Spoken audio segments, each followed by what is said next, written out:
morning, everyone, and welcome to American Scouser's Morning Coffee or Tea with American Scouser. We are back on a Friday where we are more reckless than normal. It's Reckless Friday. We have the Reckless crew.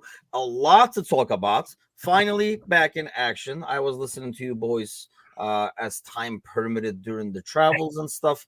Traveling Kazi's old country, if you will, in California. Back in action. A lot has happened. You guys had already talked about the Mamardashvili ordeal, so I'm not going to get there. But we have a lot to talk about. Kazi is with us. What's happening? Feels a bit weird because we had the substitute teacher last week, and now we've got the real teacher back. Mm-hmm. So it's like, we can't say we hate the club anymore like we did last week. we basically sold the whole club last week, but now and killed everyone that was in charge apart from Alison Down.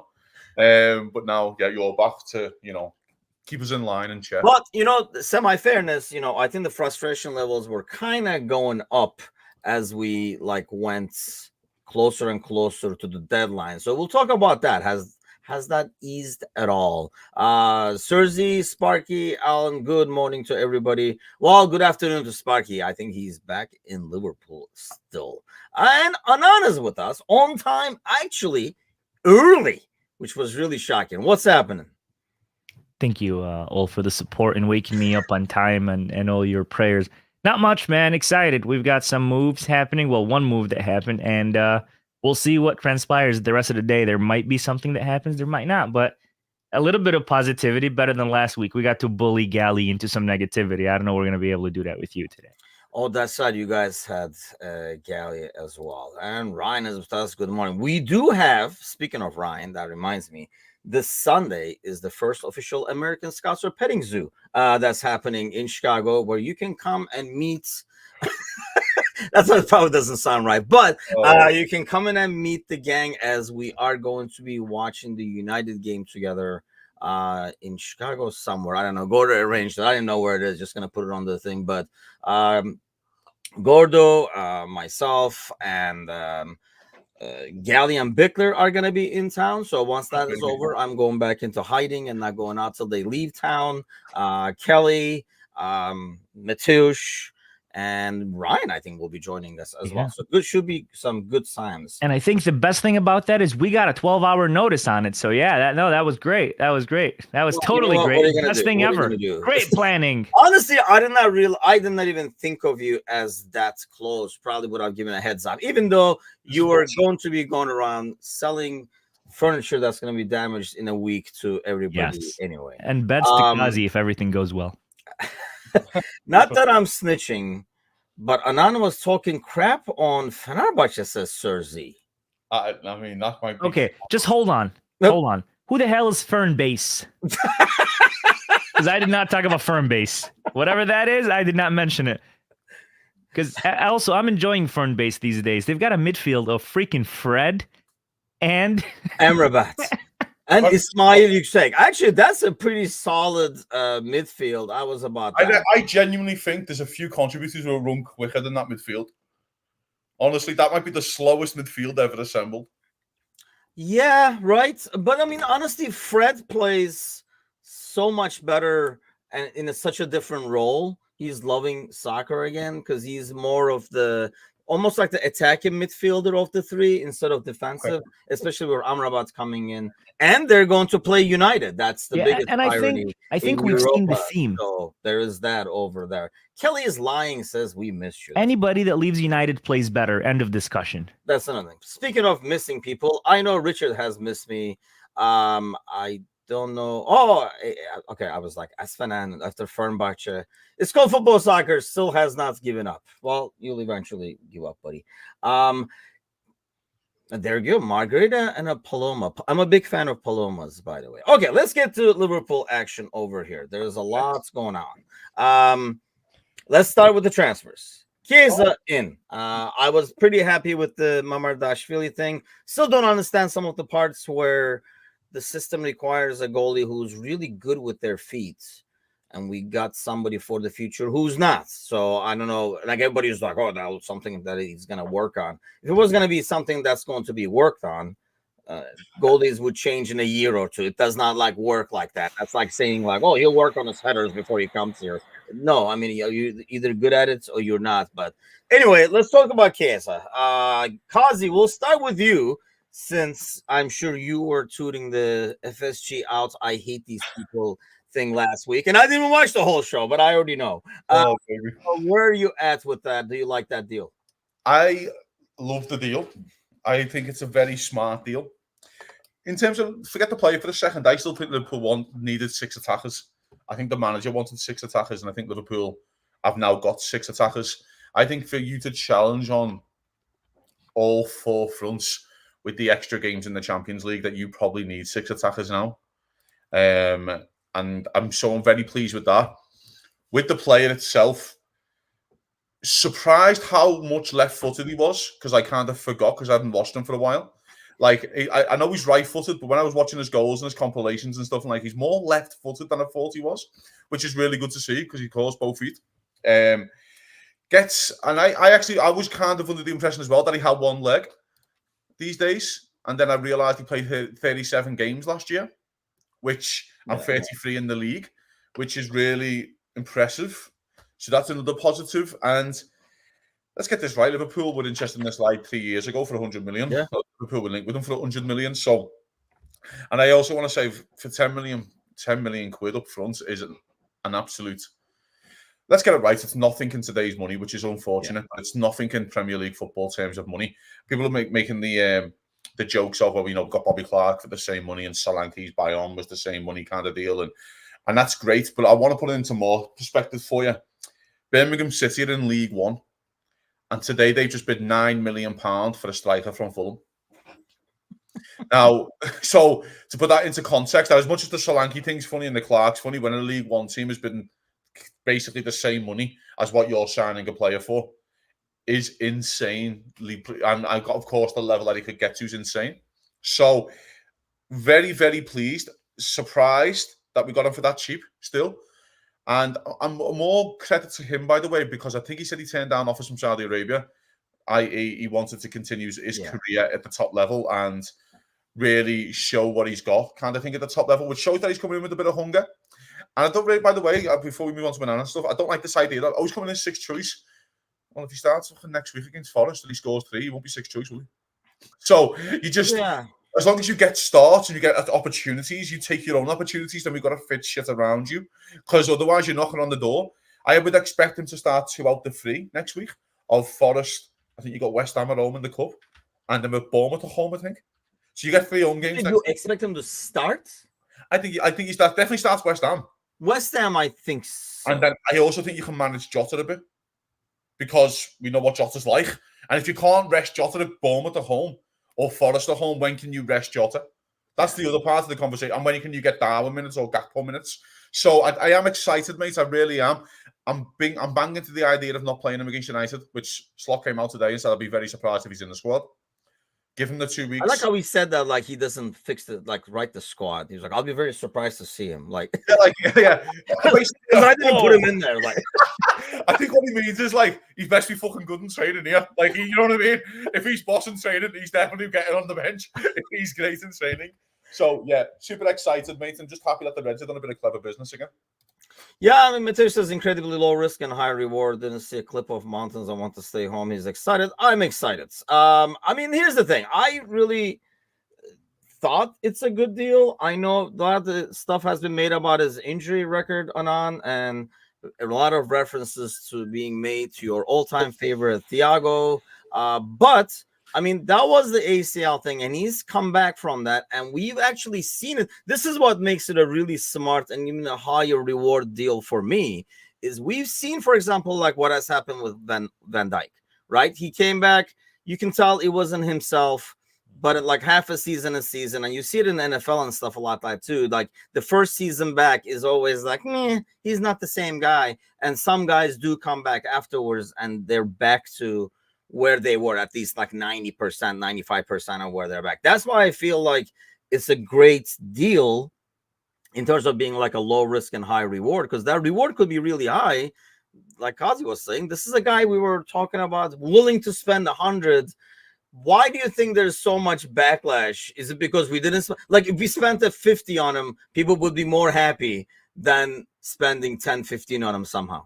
Well, let me say this before we get to all this. I was pushing for Chiesa before we actually went in for Chiesa, and we had, I think it was one of these morning shows where we talked about it, and the response I got, well, he's not even in Juventus's plans. Why do you think that? He's so cheap. Why do you think that? Why is because Motta doesn't see him in his plans, period. It's not because he's a bad player. It's not because of his injuries or nothing like that. Motta doesn't want him in his plans, and we move on. The negativity around, I saw so many posts, oh, this is a crazy deal. We're wasting money. First of all, you're not paying the money out of your pocket. Let's be real. Second, and most importantly, the guy came back and played 36, 37 games with no issue. So why are we highlighting his injury from 3 years ago, because he missed the season 2 years ago, and making that seem be like the main issue? I don't like that. Totti tore his ACL and he came back and he had a hell of a career. Freaking Alan Shearer tore his ACL badly and came back to be one of the best strikers in England history. We can go down the list that we don't need to. So what if a player had an injury and came back at a young age? You rehab, your body gets back to where it should be. Are you going to be 100% the player you were before? Nobody is. After your first game as a professional, you're never going to come back to be the same player you were yesterday, because we have bodies that wear out. But that doesn't mean he's bad or a problem. So the whole idea of it's a bargain, we're wasting our money, makes absolutely no sense. You're paying $12 million for an Italian international who played 37 games last season with no issue, when some clubs are offering us $4 million to loan a player for half a season. We're getting offers for loans for £4 million. We just paid $10 million for a world-class player that when he comes out and turns out to be well, everybody's going to be like, it was still a big risk because of his injury history. And that is pathetic. The negativity needs to go away. If we signed Chiesa for $75 million, I guarantee you it would be a party. Yes. Nobody would say a single shit about his injury. But because it was a $12 million deal, well, how come Juventus let him go for so cheap? That was his release clause, guys. That was when he went into Juve as a young fella. That's what they put on the contract. Move on. I think it's more he's got a year left, isn't it? He's got a year left. Yeah, there's a year left on his deal. I can't believe he's doing 26. I thought he was like 20. 20. Yeah, right? I was thinking the same thing. I was like, fuck me. By the way, when we were linked with Chiesa, the fucking most Google thing that last hour was Chiesa injury record winner. That was like the most Google thing, because I thought he's got one leg, this guy. I couldn't believe he played 37 games. But going back to the point though, fella, if Liverpool is successful, Liverpool are going to be in 69 games this season. If it is success, if we all believe that, we can believe that, that's what it potentially you could be. You need 6 forwards. I would argue right now that Liverpool have the best front 6 in football, in world football. Like I don't think City can get close to us. Arsenal, not a joke. They got 3, and then you probably look at Real Madrid with Rodrigo and stuff. I can take that argument, by the way, but I think for an out-and-out 6, I don't think there's a better front 6 in Europe. And that's fucking fair play to keeping them all happy. But I do think if you need 6, you've just seen the Champions League draw, the games that we've got. Like, for example, could he do Girona away? Of course he fucking can. Girona have lost their best player. Girona are like the same team they were last year. You know what I mean? There's moments where you can pick and choose games where you go, I can see him starting a couple of games next week. After the international break, I can see him starting hopefully the League Cup 4th round, FA Cup 3rd round, your Girona away. Do I see him starting Madrid at home? No. Do I see him starting the Leverkusen game at home? No. But there's definitely. But you can't even say that though, right? Because like you're saying, if he starts those games and plays really well, and then of course, but I also think the games he'll start is probably on the right wing for a while. Yeah. I think that, and I don't think he'll drop Salah because the form that Salah's in right now. But the one thing you can say to Salah is as though when you're fucking 32, 33 years of age, you fucking rested against Bournemouth because you got a Champions League game on Wednesday. Yeah. Or you're coming on for 20. And by the way, for anyone who's like nervous about that, Salah's record off the bench is insanely good. Salah's record off the bench is, you know what I mean? So I just feel like it's just brilliant for Liverpool. It really is, mate. And by the way, this is another guy who plays the 10 as well. He plays the 10 a lot, which is really handy for Szoboszlai. Yeah. By the looks of it to me, Szoboszlai and Elliott are the only 2 who can really do that role for us. So that's another little option for us as well. What people don't, I don't know if people look at it or know it or not, but his most played position for Juventus was not at the wing, it was at center forward. So we're literally 1 Jota injury away and 2 offsides and 7 one-on-one misses from Nunez away to have him start. Yeah. So it's not far-fetched that this guy comes in, trains well, does everything right in training, impresses the manager, and starts getting more minutes. He's not coming in to be a sixth choice. Absolutely not. He's coming in to fight for a position, maybe to be second choice. Yeah. He's not coming in to be sixth choice. And he's coming for 10. And honestly, like, here's the thing. If he didn't come, I think we were okay with the front line, right? We were content with it. And, you know, you would say, I mean, barring an injury or two, like if you had like one of those times where like 2-3 are out or like a red card suspension or something like that from Nunez. But aside from that, you know, so this is additional insurance at the best level possible for a very low price. So I just don't understand. I think the negativity comes from, and let's go back to that because Football Flashback was here talking about rating the window. And he's at a 2 out of 10. But if you got Zubi, it would go up to an 8 out of 10 if we sign Zubi. I mean, here's the thing. I think, Kazi, a lot of the negativity is coming from the fact that going into the offseason, we said, and I guess it's not like we're that special. A lot of people said that this team still needs a defensive midfielder and a center back. I think people don't like these moves because they're not seeing both the goalie, which is more like a long-term investment deal more than anything else. And then now this, because it looks like it's not an area of needs, but you don't know what's going to be an area of needs 2 months from now. Number one, you want that depth. And that's why you want transfers for the midfield and center back as well. We have starters. We worry about depth. So, I mean, I feel like this is like a win-win in every level. If he doesn't pan out, like, you know, Anana's hoping, and I really think he will, and because he will get his opportunities. I think he will do it extremely well. And this is almost like a very low risk insurance for a period after Mo. Somebody who can play there. If he comes in and plays well this season, we constantly bitch and moan about, you know, us not investing in like getting the players like before they leave and stuff like that. Have a plan and have the plan B ready to go. I feel like this is also a plan B for Mo moving forward. I mean, exactly. And this is, again, if you actually look at this, and I've kind of changed my mind a little bit on the goalie. I understand what they're doing. On the Mo thing, it's like he had an injury last year. And what if he picks up another one this year? Like, is this the start of where he starts to pick up his injuries? Because he's been bulletproof for 6 years. So Liverpool never had to sign a backup because like Mo Salah gets you 50 games every year and he's never proven you any less. So there's always like, well, he can do it. But last year he did have an injury. He's come back firing, we know that. But then he might get into November, December and he has another pulled little hamstring and he's out for 2 months.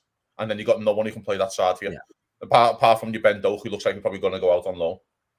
So I understand that. I get it. Of course, the centre half and the DM thing is going to be something that's going to be on my head for the rest of my life until we sign a DM. Well, let's get it right, fella. He tried to sign Timucin 1 year. He went. He tried to sign fucking Caicedo. He's gone. He tried to sign Supermendy. Liverpool have wanted the number 6 for 3 years. Clearly wanted the number 6. So Liverpool still need a number 6. And I think we were all under the impression that Endo was going to go as well, which kind of made other fans nervous. Like Endo will be gone by the end of the window. I think we felt like that. Doesn't look likely. So that's the other option there. The other thing is with the centre-half argument makes because of what happened with Gomez on the opening day. But there's also a party if Liverpool just announced the Van Dijk extension. And by the way, not just Van Dijk, Konaté's. Because Konaté's got 2 years left. Yeah. And do Konaté's. I think Liverpool fans will feel a lot more, okay, well, there's 2 boxed. Then if Liverpool want to go and do a big hit in the summer, give Kwanzaa his new contract because he's probably on about 40 quid a week. Just give Kwanzaa his new contract, you know what I mean? Like a reasonable contract. And I think a lot of Liverpool fans can all just go, okay, well, at least we got 3 tied down for long-term deals, including Virgil. And then you can kind of, all right, let's take a look at that in the summer. It's because with that contract thing is hanging over our necks like a noose. It's like, fucking hell, it feels like, you know, next summer feels massive if you don't get these lads tied down. So it's tough, mate, but I'm going back to the Chiesa thing. It's Liverpool need, I'll argue with anyone. I don't think the top sides in Europe can go far in the Champions League and challenge for their league titles this year unless you have 5 to 6 attackers. Yeah. That's why I think Arsenal will struggle. Arsenal are 1 Saka away injury from falling apart unless they go and do something miraculous today. If you actually look at their front 4, it's Jesus, Saka, Trossard and Martinelli. And that's about it. None of them get 20 goals. So there are a couple of injuries away up there where, if, for example, touching wood here, of course, if Liverpool lose 2 of their forwards, you go, we still got 3-4 forwards. Yeah. who could start a Premier League game and know what one fan would bat their eyelid. They go, yeah, fine. But if Ben Doak starts a Premier League game because Salah was injured for 3 months, everyone will go fucking hell and their head goes. Yeah. But that's what Chiesa offers you. So I'm super pleased, mate. I'm excited. I really am. I think the club's done excellent business for 10 million quid. It's absolutely nothing. They've made a profit this summer. If it finishes, by the way, I'm not a fan of the club making a profit in transfers. But next year, we all probably under the impression that Liverpool probably need to do 4 or 5 players. So I will give them a small benefit of the doubt a little bit. And honestly, I'm like so annoyed and sick of some of the, like, especially online. I mean, it's like, what do you want? Like, people are bitching when we sell these young guys. Because I thought, you know, I'm glad you brought like the Van Dijk thing, because, you know, struck a nerve, because I see this all the time, right? We sell a young guy, or like Bajcetic is leaving, for example, on loan. Yeah. On loan. Or, you know, we loan him out, we sell a young guy. Everybody's like up in arms, saying like, why are we selling our young talents? Why are we not keeping these guys and stuff like that?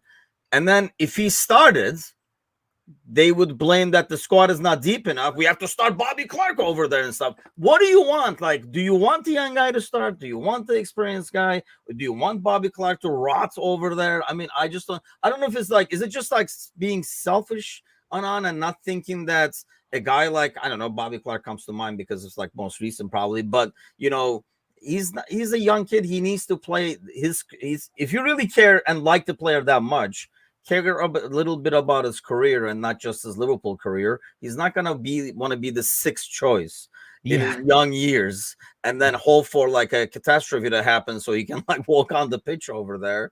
Yeah. And people are going to be bitching if we started Bobby Clark this weekend, because they'll be like, see, this is why that we need a squad depth and stuff.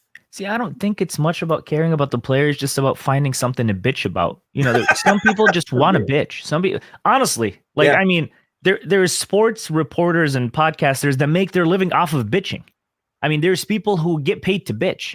So Ozzy doesn't even get paid. Yeah, the average fan sits behind the computer keyboard or the telephone and they just want to bitch. They just want to say something negative to me. See, I'm a real fan. I'm upset. And it, like, you know, I get in these debates on Facebook, in a certain Facebook group, Liverpool USA fan group. And then I say something and right away was like, oh, you're not a true fan. I'm like, what the fuck is even a true fan? What do you need my fucking passport to say I'm a true fan? What does that even mean? But if I don't agree with you, it's one of two things. I'm not a true fan. Or I'm a Yank. How the hell did you? You know? And the thing is, I am a true fan, quote unquote, and I'm not a Yank. I'm just like a brown man who comes from Africa. So it's like, you can't even insult me, right, bro? Like, but it's fine. So yeah, people just want to bitch about something. The only thing that upsets me is Bajcetic going on a permanent deal. Now he's going on loan, and there's no option to buy. That tells you the club has a future for the kid. Because the season he played, he was one of our best players. That game at City, I'll never forget that performance. I want him to come back. I want him to be a big, huge deal at the club. But other than that, you know, the Bobby Clarks, the Kumas, all these guys, if there's no minutes for you here, go develop. Go become the player you want to become to get that starting position one day in your career, especially at those young ages, 20 and 21 and 19. They're one Bajcetic injury away from having their career ended. So we don't want that. So yeah, just stop the bitching. Thank you. Yeah, I mean, that's the thing. And man, the whole American thing. See football flashback is there. I mean, there is like a reel, thanks to John. He clipped something that went out there as a reel. It's me talking about Endo not fitting this midfield. I mean, some of the comments on that, I just like laugh. I mean, a lot of people agreeing, a lot of people. It says the Turkish one right underneath my goddamn name and still calling me like a Yank. And it's like, why do we need Americans to tell us like soccer and stuff like that? And Football Flashback says, guys, I'm sorry, but you protect FSG too much just because you're American. Fuck FSG, brother. American, damn it. It says the Turkish one right underneath it. But no, here's the thing, because I do not agree with this. Are we really going into the FSG chat now? Are we doing this? And not to mention Kazi is there. Have you met fucking Kazi? Yeah, no shit. It's a Kazi guy. I mean, club provided miracles under this ownership. Will Klopp be able to continue to do that? Look, loved Klopp, and I think he was an excellent manager and had like great assistance tactics wise, how he managed the squad, how he developed players and stuff like that. But let's not make it sound like he just had shit to work with. You look at the squad right now, which is the same squad that Slot just took over, right? But you look at some of those guys that are like, you know, you have like one of the best goalkeepers in the world. You have at one point the best center back. Now you can debate after post injury and stuff like that in the world. I mean, you have Mo, you have all these players that are top notch. So you got to give him some credit, and you got to give him some credit in terms of what's being done. Even Kazi over here, who's mostly an FSG out guy, has given credit for like a lot of the stuff they've done. Are they perfect? Hell no. But I don't even know what perfect is for people and what's realistic for people. And I think that's my main issue when people say FSG out. Like, who did you want him to get?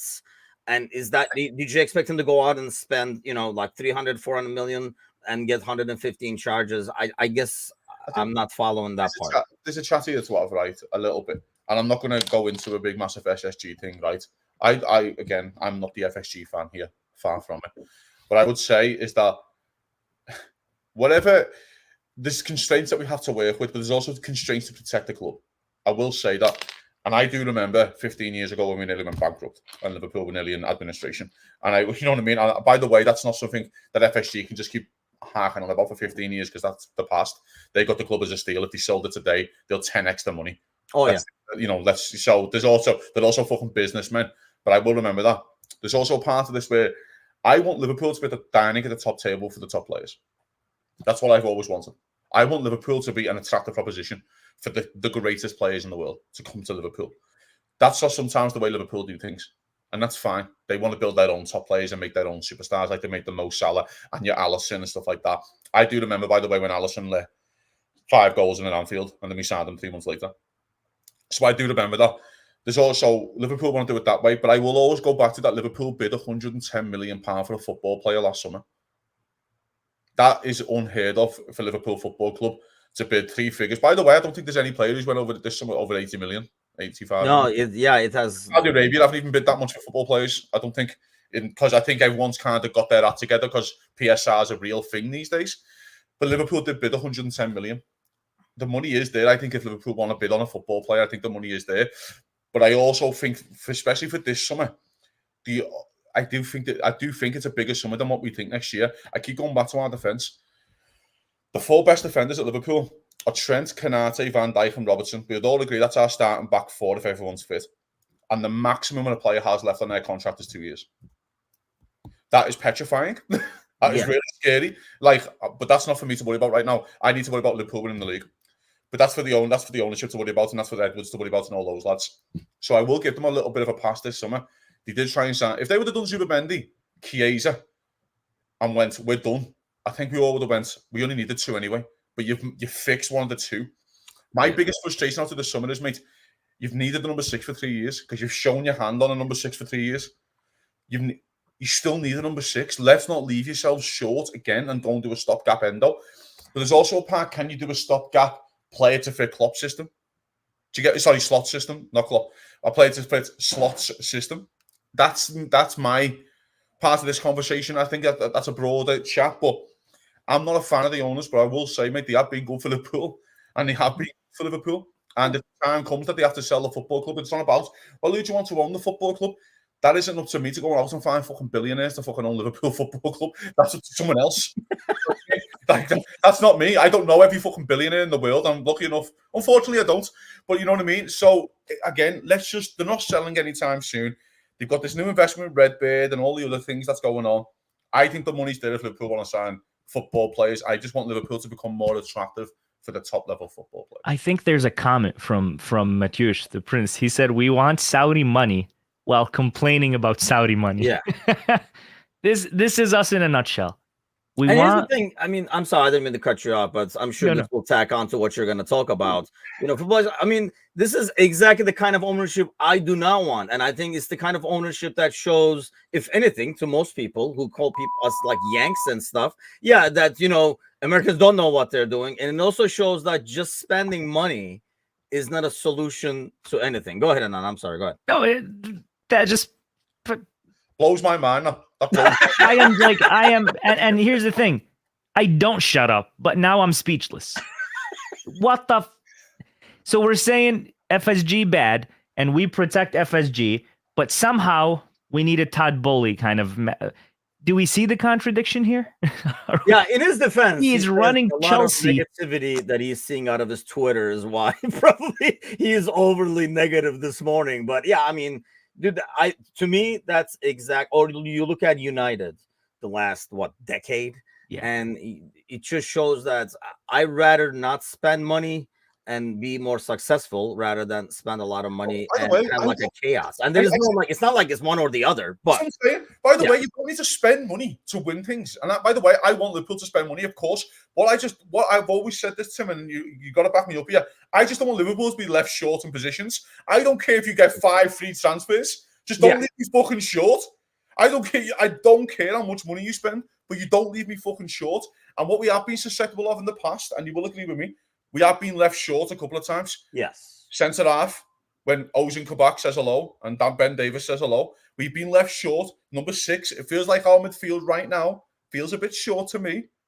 Don't know about you guys. I think we could do with another body in there. And I don't want to be left short. We know what Curtis Jones' injuries are like. We know what Endo might not fit the style. And then you're starting to be... We know McAllister's played every fucking game. He's played against the Monsters and Space Jam. He's played every fucking game in the world. McAllister, I just feel like we're a bit left short. I don't care if Liverpool spend money. Don't leave me short. I think the thing is, I mean, I understand, like, the money is there, right? Like you said, they bid over 100. So the money is there. Not spending is the issue. I think they go with, like, value, like what we're going to get for the money. I do understand what you mean, though. So, because there has to be a level in between. I don't want them to just sign names that we're never going to see or we don't want to see, like Davies or Kabak and stuff like that. But there has to be a fine medium on where, yeah, if you don't want to spend, let's say you wanted this guy, you were willing to spend 60 on him, right? It didn't happen. Okay, we move on. Yeah. Then maybe you don't want to spend 50 on a guy that you don't feel like is worth 50. I get that too. But the next option doesn't have to be this $2 million guy that you don't actually want anyway, but you're just going to put it in the squad for depth. There has to be an in-between, maybe similar to an Endo deal that maybe none of us were thrilled about, but it served the purpose in terms of, what Kazi is saying, like plugging in some clear holes. And maybe we've dug ourselves, like what, Kazi, that everybody in the world knows that we want a defensive midfielder. So obviously the value is harder to get because the price is going to be higher or not. Yeah. Todd Bowley's Chelsea lost to Servette FC yesterday. They sit 7th in the Swiss league. Just want to put that out there. And nobody knows about that probably because nobody pays attention. But they lost in the Europa Conference League 2-1 to Servette FC. Their most famous player's name is Chachalach. So let's not bring up Chelsea and Todd Bowley. But yeah, listen, we don't have to spend 100, 150 on a player that we need. If we find, just look at the Chiesa deal. We didn't go out there and spend 80, 90 on a player. We spent a very good amount. That's pretty much net spent from the money we've sold players. And we've, strengthened the position that I think when you play 60, 70 games a season, you're going to need that depth. So we just got to do something similar with a midfielder. Doesn't have to be that big name. Could be that 1 year, 2 year signing, 30, 40 million. And then this offseason, this summer, or maybe even in January when the winter transfer window opens, begin looking again for your long-term replacement. Maybe Zubamendi's interested after this season. We don't know. So don't go all out and push and try to do everything when you're not, when you're going to try to bring in a player that'll serve you well for one season, but you're going to spend so much money on them. You don't think Chelsea regrets the money they spent on Lavia? He's injured again. He's played, 5-6 games? Is he really? He's injured again. So what's the point of signing, Lavia and Caicedo? Well, I guess they signed one to back up the other. Yeah, so... and I want to say something here, right? Because again, I think we could wrap this up soon. If Liverpool signed Rabiot on a free and Hermoso, centre-half, played 31 games last year for Atletico Madrid on a free, we'd all be sitting here going, what a fucking window from Liverpool. We'd all be sitting here going, got the backups that we want, we got the bodies that we need. Hermoso's a fucking experienced footballer, 29. Rabiot's 29. On a free, we spent 10 million quid or wait for fucking this profit as well and stuff like that. We'd all be sitting here going to 10 out of 10 window. That's why I always say this. It's not about the money. It's about the bodies. It's about, I don't care who you, just don't leave me short. But for midfield, Kazi, doesn't that also mean, because you can count the bodies right now, But I think we can't count him on the defensive end. But does that mean like you almost have to move Endo out then? Because then I mean, it's more for me, fella. Right? I don't think you can trust Jones. I think we all agree with that. When Jones is fit, he's an unbelievable football player. But he's not fit. He can't, have runs of games together. McAllister was scared of. Gravenberch is playing a brand new role. That he's, you know what I mean. That he's still trying to learn them as well. And then you got Endo. So they're basically your main four, I would say, and McAllister, of course, who can play that number 6's position. Yeah. And there's 2 of them in there. So if you lose one, which is Jones, you've got kind of 3 left. You can play the role. Because I don't want to play. If I see Szoboszlai in the number 6 role this year playing alongside McAllister, I'll fucking lose my head. Mm-hmm. Like, he's not a number 6. I do not want to see him I agree. you know what I mean? I want him in the number 8 using his hard running and his pressing and his work rate up there. If Liverpool just go and do Rabiot and go, we're plugging that gap for a year. We're plugging Hermoso in. And we're going to go big next year. Just for 1-year deals or 2-year deals at Liverpool. Everyone will be sitting here going, fantastic, no? Great window. Fantastic bit of business by Liverpool. It's not about the money. It's about the bodies. Don't leave me fucking short. Do you know what I mean? So, for example, Liverpool sold Joe Gomez today for 50 million to Newcastle because they are desperate for a centre-half. You best fucking have a fucking idea in place because you just let Nat Phillips go on loan to Derby and stuff like that. You best have a fucking idea in place. That's all. I don't think Gomez goes right now. I think it'll take like 70 million. To get Gomez right now. I think Liverpool would sell Gomez today for 70. I think so. Do you know what I mean? And you wouldn't blame him, really. No, but you'd also say, well, roll the dice till January. You roll the dice. But then I think every Liverpool fan will go, January the 1st, boys, we want a fucking centre-half. Yeah. I want a fucking pre-contract signed December the 1st. Do you know what I mean? Like, I know when the guy's coming in. But, again, it's about the bodies. So do you guys, before we move on from the transfer talk, Anand, do you expect something to happen? Gally was talking about he's about to board the plane. Will something happen while he's in the air over here? I don't know how long that flight is, but do you expect something to happen today? Slot was like, I don't see it happening, but if the opportunity comes in, and he said that for incoming and outgoing. I think outgoing, we're going to see, the Nat Phillips get done, Bajcetic get done. We're going to see the Ben Dokes get done, the loans. For an incoming, I think we will see. I think we will see a defender. I think we will see a defensive signing. Just because I think Newcastle will go crazy. They're going to panic buy. So Gomez might be on the block for the panic buy. And I think we've got something lined up. So I think we'll do something. Kazi, anything happening the last few hours? No. I think the manager can't sit down unless something crazy comes up. And I do think if something crazy came up, for example, if Newcastle come to you and go, we want Joe Gomez, and Liverpool go, well, we'll take Bruno Guimaraes. We'll take, you know what I mean? And then we can have a chat then. If you want, you know what I mean? If you want go, we'll give you Gomez and 25 million, then if you're struggling, and we'll take him off your hands. And then you might have a chat. Do you know what I mean? It's so... That'd be a very interesting chat. It would really leave you short hand in the center back until January, but... They got Tonali back, haven't they? So they can just plug Tonali in for 5 months. But, well, what's our plans this year? They got no European football, Newcastle, so that helps them massively as well. I bet Tonali is betting on a good season. Hey, bubble. We've got the slot machine. Let's talk about this over here. Okay. Yes, there we go. I guess I should out a little bit. Let's talk about. Can you zoom in a little more? No, let's do it this way. Here we go.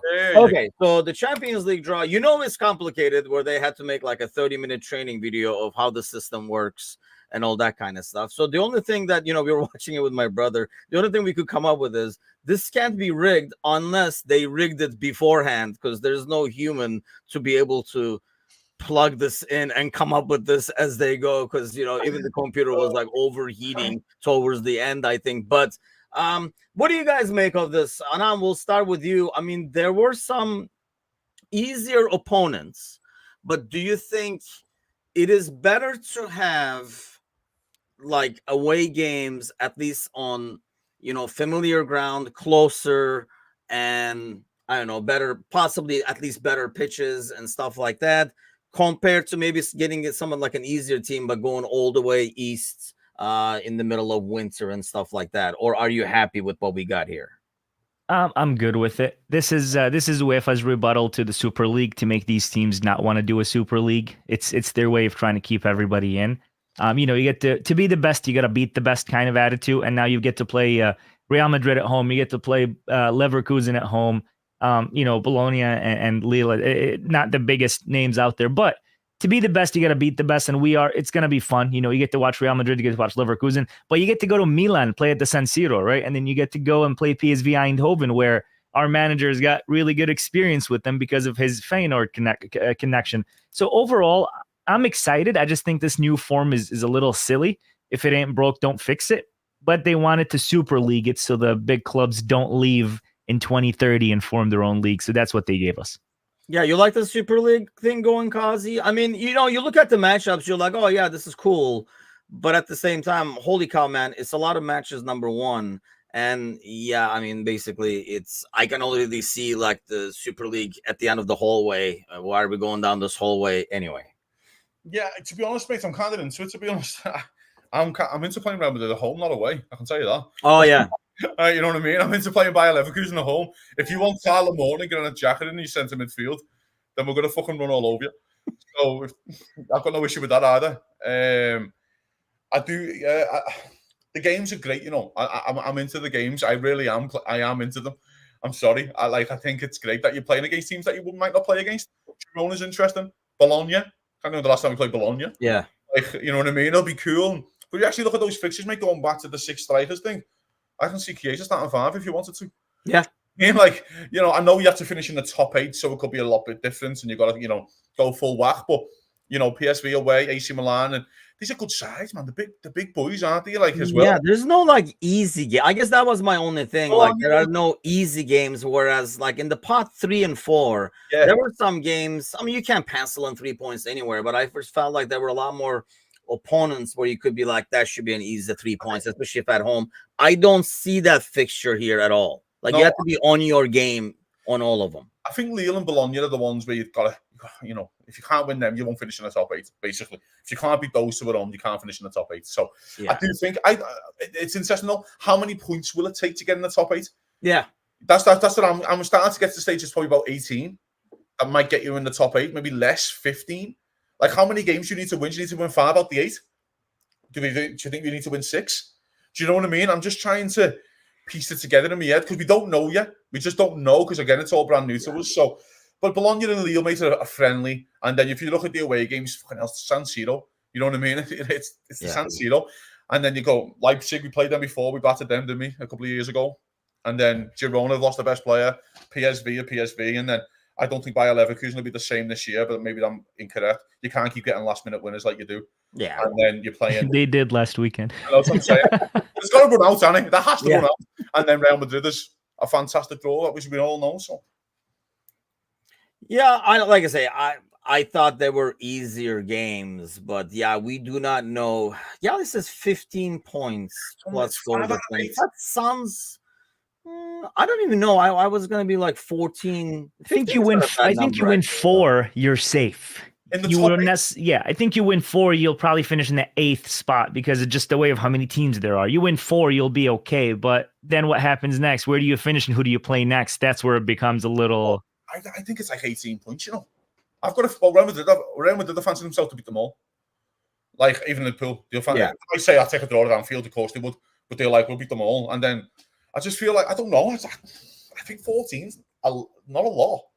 It's not. I think what I like is because it's 8 games. Maybe if you have a weekend fixture that is really important, you can roll the dice midweek and be not as worried as opposed to 6 games and you don't want to create a must-win situation and stuff like that. You can, say, you know what, we're gonna rest Mo because we're playing City this weekend or something like that. I actually like that aspect of it, but I don't see a lot of opponents where you can really do that time in and time out again. Fergus says 16, 17.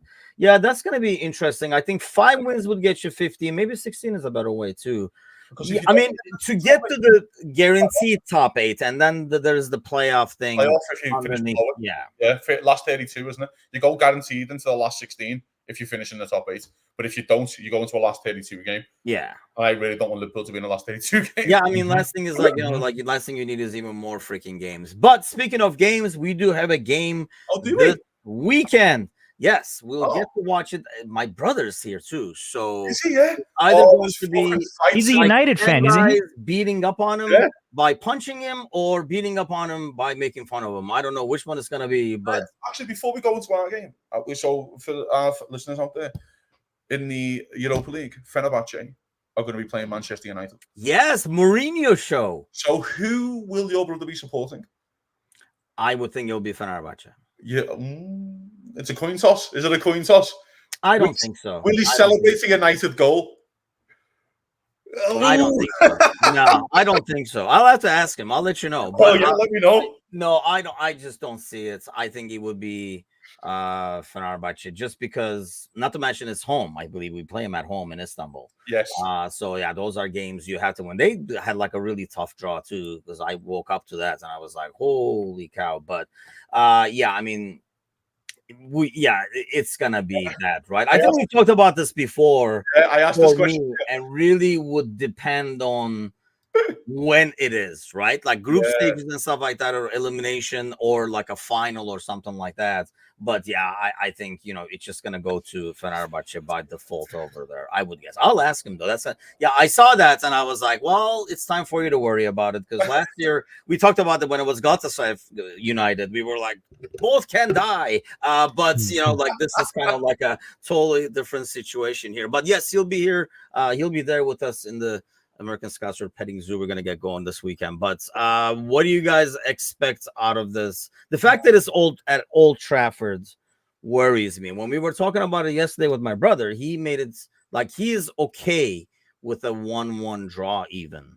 But I guess let me ask you, Kazi. Let's start with you. Would you be okay with a 1-1 draw? It would not be a terrible result. No. It would not be a great result, but Old Trafford away is not the worst place to drop points. Agreed. I will say, though, I think we're playing them at the perfect time, which makes me change your mind a little bit and think actually just go at them, because I think you can beat them right now. We don't know what they're going to be in 3 months. We have no idea. Again, I go back to the City-Chelsea game when City have just beat Chelsea. If Chelsea finished fucking third, everyone goes, that was a great result because you played them early. Because they went to the bridge and won. Yeah. Where we got go to Old Trafford, if United finished fourth and everyone goes fucking out. Don't you think United is saying the same thing about us? No, because I think United have got a lot more questions than we that's have. Fair. That's fair. I think United, and especially losing Mount, so I thought Mount been pretty impressive the first 2 games, actually. I actually thought he's a really good trigger for their press. He's the trigger. So them losing Mount, I don't know what their their midfield's going to be. I'm not sure what they're going to do. I don't think you're going to see Ugarte in there. No, so it feels early, doesn't it? So you're going to probably looking at Casemiro, Bruno, and they've lost McTominay. So Mainu, maybe, yeah, that's it. Definitely Mainu, yeah. Yeah, it probably is. So Mainu, Casemiro, and Fernandes in front. Yeah, and then I think he has a bigger problem. His biggest, for Ten Hag, his biggest problem is Marcus Rashford. I understand what he's trying to do. He's trying to play him into form, because I actually think he's the only player to get him 25 goals this year, because he's the only player probably in the squad. He looked good in preseason too. He does. He did. And then he's trying to play him into form. But he has a bigger question because Garnacho's been coming off the bench and playing excellent. Mm-hmm. But I think he does Rashford because of his record against Liverpool is excellent. And so I think he does Rashford. I think he stays with the same front three with Ahmad, Rashford, and he might push Bruno further forward because I don't think he's got a striker. It'd be brave to do Zerki in his first start. I think it's brave as well because he comes too deep. That's what I'm saying. There's a lot more questions for United. But Liverpool just look, that's our 11. I think we had this chat last week. I think Slot's gone. That's my 11 for those 3 games, and I don't care what happens. Like, that is my 11. After the fucking international break, I'll worry about the rest. Yeah. And I've got, again, we got bang lucky with the League Cup draw that it's at home. So you've got 3 home games in 7 days against teams you should beat. And then you can get your Elliots up to shape and shit like that. So going back to this game, mate, of course, we know how big the game is, ginormous. And I think a draw won't be the end of the world. But I do think Liverpool will win. Ryan says, I'm not comfortable with how comfortable and confident I am beating United Sunday. I was confident all 3 games last year, 0 wins last year. I guess that's what I'm going back to is if it was anybody but United, I would, based on just the situations, I would be a lot more confident. But I think there's something, about going to Old Trafford and stuff like that. But we do have something going for us that the last 2 times Gordo has watched a United game at this bar. We won 5-0 and 7-0 on. So we got that. That's why I was like, when we were trying to find the bar to go to, I was like, fucking call them now and get like a table reserved. So why don't we just put a GoFundMe for him to buy the bar? Yeah. in the bar. You fucking idiot. Yeah. I'm going to tone down the confidence because last year, you guys remember I talked so much shit and Kazi got mad at me. About Nunez? No, about United, Oh, and I'm then we sorry. didn't win either of the games. And Kazi was mad at me. So I'm going to tone it down because it is a big game. And even when United are struggling, they always seem to come out and get that 0-0 or that 1-1 or what we saw last year, the 2-2, where we had a questionable penalty. So I am going to tone it down. Can we win? Of course we can. Are we going to win? I hope so. What's going to happen? I don't know.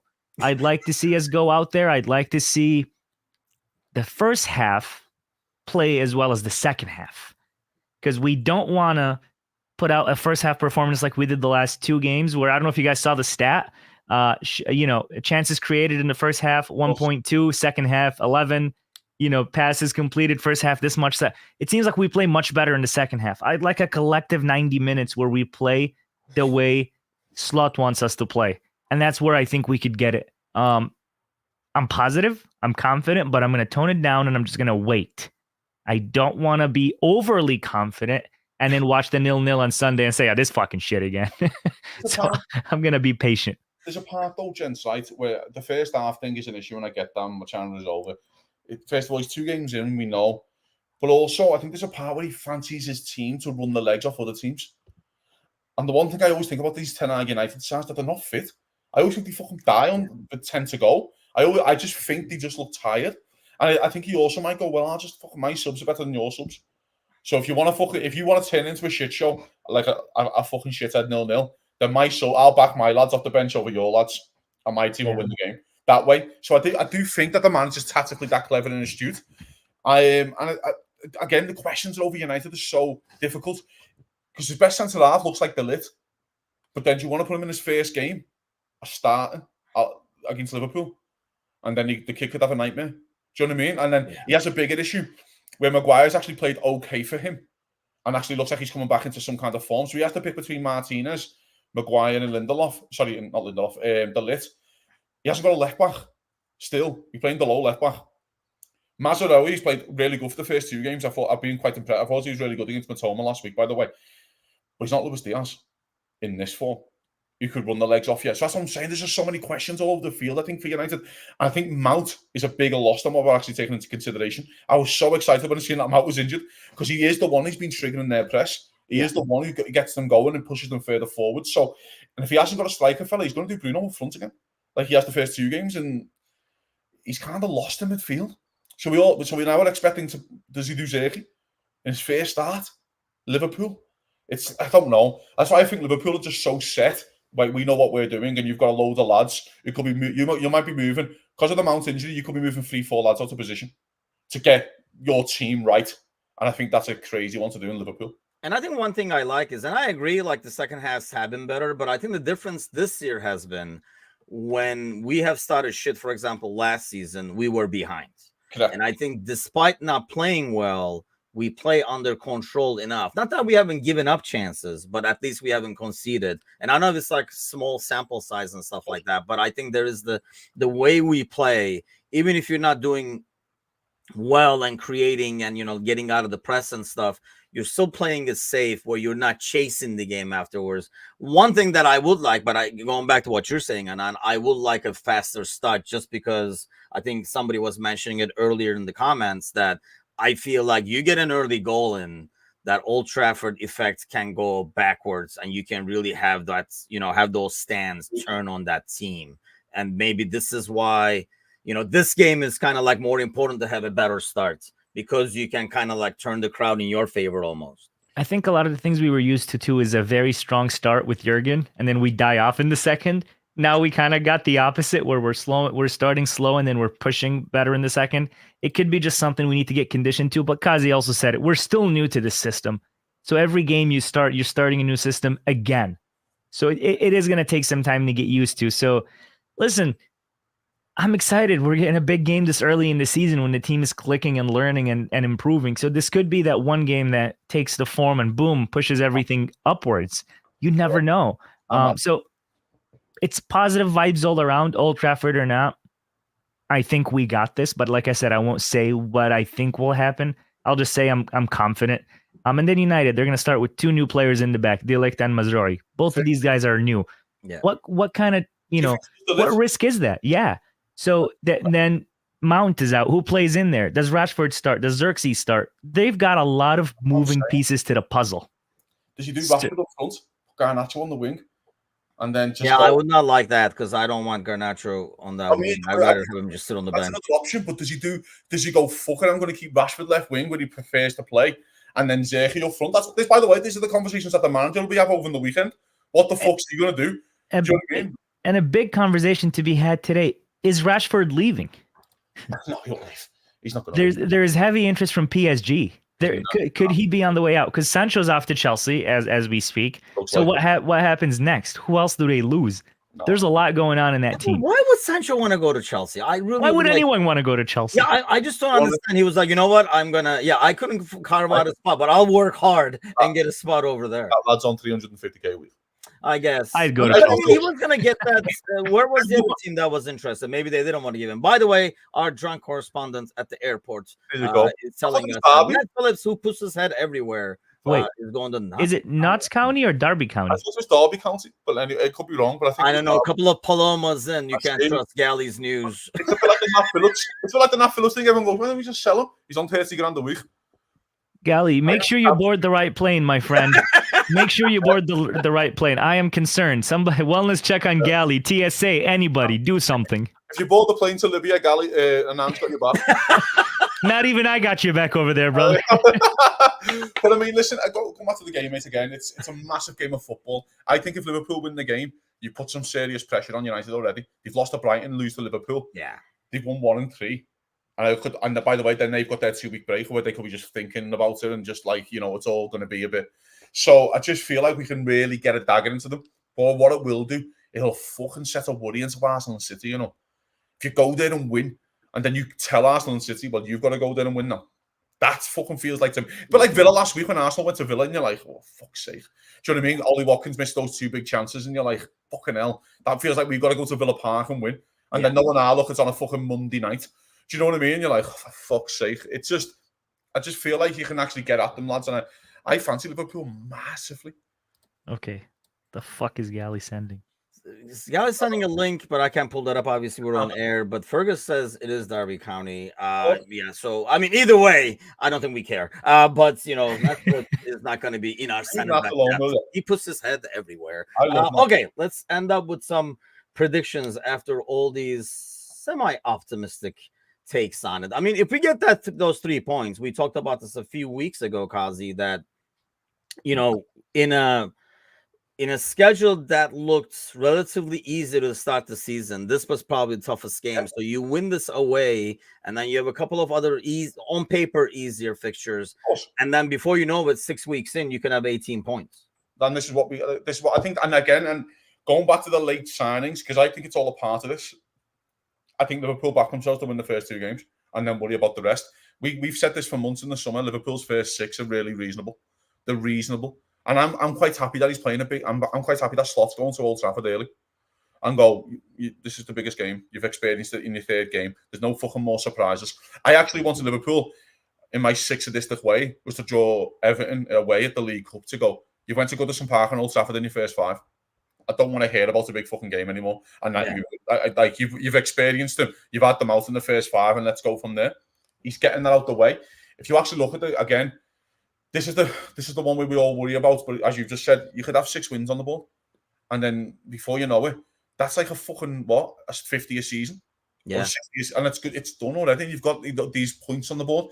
And by the way, Wolves away and Palace away are very winnable as well. It's not like, oh my God, you've got to go to Arsenal.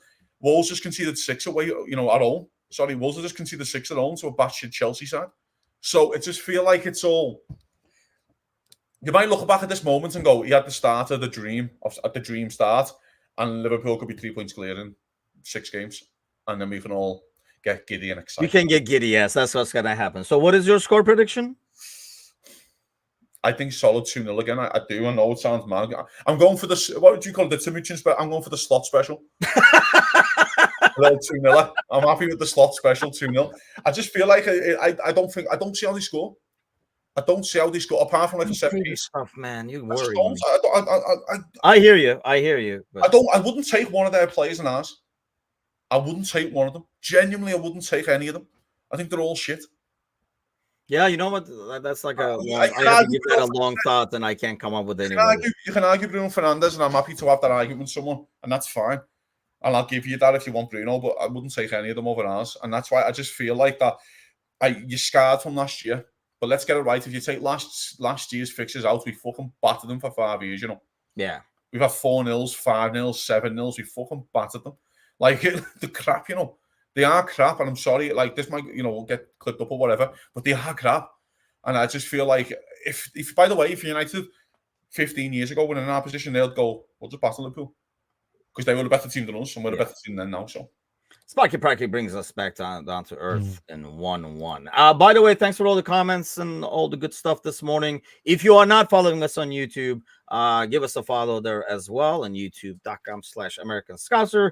And I guess but I can't read, dude, bro. It's like a green Sharpie. You can't afford a Sharpie over there. What's going on? Mourinho. If I speak, I'm in trouble. Yeah. Yeah, I guess the only thing is that I feel confident about going back to your them not scoring. Normally, I would be afraid that we were so susceptible on the counter, and that's all they did. That I will be probably worried more than now that we play a bit safer. But you never know with the set piece and stuff like that. I worry as a lifestyle. Anan, what do you have? What the hell did you write on the green paper? I wrote 3-0, and if I speak, I'm in trouble. So I'm not gonna speak, but that's what I wrote. We can come back and revisit it next week. I think we will score. I think we'll there we go. Okay, Fergus is on it. Yeah, I think we'll score. I don't think they will. I think we've defended well. I think our midfield has held in well. But tomorrow is the time we see, is Gravenberch the guy to do it? That could really be a make or break. And I am so over this whole, if we had signed him for 70 million this year, we would have been happy. No, no, he's just a stopgap for now. So we'll see tomorrow how he does.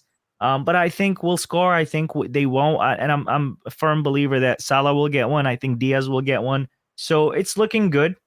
And 3-0 is what I'm not predicting, but I'm hoping for, let's say. And I'll leave it at that. I'm not going to push anything else. I'll go with a 2-1. I'll combine the Timucin special with the slot special, and I'll do like a 2-1. Meet us halfway. Yeah, let's hope for 3 points, because last thing we want is to hear from my brother in a pub with like 10 people. I think United have a big first 20. I think they have a big first 20. Liverpool see it out. And then I think Liverpool have from 30 to 45 of their moments in the game. But by the way, if United want to give us a load of, if United want to try and get on the ball and try and press Liverpool, and our counter-attack will just ruin you. I just don't see. And by the way, I don't rate their goalkeeper at all. So I don't know. I just don't think I like your guys' confidence. It eases the worries and makes me even more worried at the same time in an odd kind of way. But obviously, a huge bunch of us is going to be at the pub, but Mecca is going to be hosting for all those non-Chicago contributors. Mecca is going to be hosting pre and post. So those guys will be on once the lineups come out to talk about the starting 11s. So do tune in then. I know Serzi, Brian, and the gang will be joining him as well. Probably some names I'm forgetting. And then we'll try to hop on from the bar, pub, whatever this. What bar are you guys going to be at for anybody that's watching that may want to stop by? Piggery is the name of the place. Piggery? Piggery, and I can't even go there. That's against my religion. People with a couple of places left. I don't care, because whatever Gordo goes there, we smash United. So this is basically, and if it's bad, we just get to blame Gordo. So either way, it's a win-win for me. I will not take any blame. We did not want to go, because we're such a big crowd and because it's like a big game. It's going to be harder and not comfortable to try to go to a Liverpool club, and get a reservation and stuff. So we kind of did this. It is really close to AJ Hudson, so there will be some probably spilling over once they fill up over there. But we have the reservation good to go. So yes, if you are in the Chicagoland area, hop on to Piggery. And incoming news, and not from a drunk guy at an airport bar, is Kazi. Might still be drunk, but at least at home. What do you have? Yeah, Ben Doak is joining Middlesbrough on loan for the year. So it's FSG out. No, he's going to get a lot of minutes in Middlesbrough. That's good. That's good. Fast-paced playing team. That's good. Exactly. Yeah, I like the style of play. I keep saying this about and again, Liverpool's loan system has been really good. You need to pick the right clubs for your players. Yes. And you don't want to go to like a Sean Dyche team who's going to get 20% of the ball. You want him to go and get on the ball and enjoy himself, and hopefully come back and we sell him for 45 million next year, and everyone loses their fucking minds. I mean, it's a good deal for him. Like, get the experience, get the playing time, especially now. He's never going to see the pitch, even in the League Cup game, and then maybe the last 10, 15 minutes, barring a lot of injuries. And I'm not going to hope for injuries so Bando can hit the field. So this is a good deal overall for everybody involved. But gentlemen, thanks as always. Thanks to all those joining us. Do give us a like, subscribe, press all those buttons, except the thumbs down over there, and go grab a friend by the ear and say, go watch and listen to these guys. And we'll see you guys here on Sunday, right before the kickoff, right after, and Reckless. Yes, at least we can read those better than your blue ink on a green sign thing that you pulled over there. But have a great weekend, everybody, and we'll see you guys Sunday. Take care.